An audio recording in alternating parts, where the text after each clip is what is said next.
Di Teluk Persia dan Selat Hormuz, Iran membangun benteng tak terlihat yang memaksa Amerika Serikat berpikir ulang sebelum mendekat.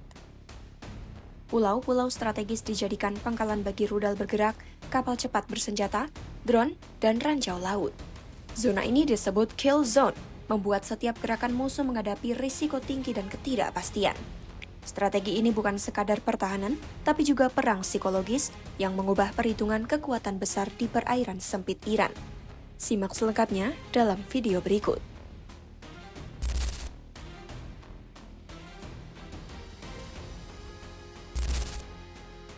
Di perairan sempit Teluk Persia dan Selat Hormuz, Iran tengah membangun benteng tak terlihat yang bukan dari beton atau baja, melainkan dari kombinasi rudal bergerak, radar tersembunyi, kapal cepat bersenjata, ranjau laut, serta drone pengintai. Pars Today melaporkan, konsep ini dikenal sebagai kill zone atau zona pembunuhan, sebuah area di mana kekuatan asing tidak lagi bebas bergerak tanpa menghadapi risiko besar. Setiap bukit, tikungan, dan teluk kecil bisa menyembunyikan peluncur rudal yang siap menembak, sehingga musuh harus berpikir dua kali sebelum mendekat. Teluk Persia sendiri bukan lautan lepas. Dengan kedalaman terbatas dan jalur pelayaran yang sempit, kawasan ini menjadi tantangan besar bagi kapal induk raksasa yang biasa bermanuver bebas di samudra terbuka. Iran memanfaatkan kondisi geografis ini dengan menempatkan ribuan rudal anti kapal di sepanjang pantai, sebagian besar dipasang pada kendaraan bergerak. Rudal seperti Nur dan Gadir bisa berpindah tempat dalam hitungan menit setelah menembak, lalu menghilang ke dalam lanskap hanya untuk muncul kembali di lokasi lain.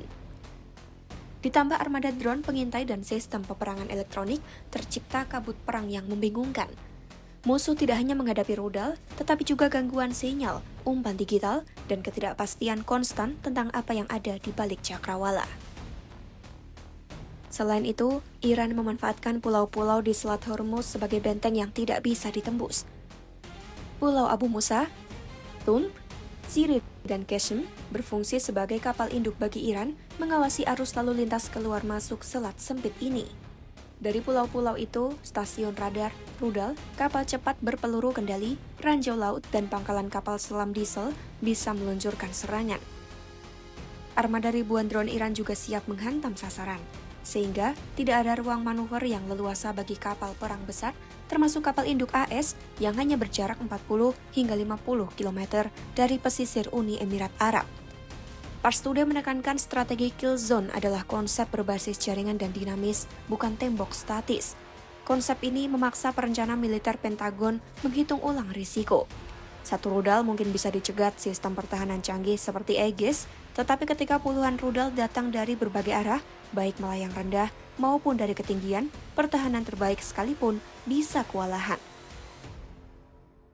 Inti strategi Iran adalah menciptakan situasi di mana risiko bagi musuh menjadi tidak dapat diterima bahkan sebelum tembakan pertama diluncurkan.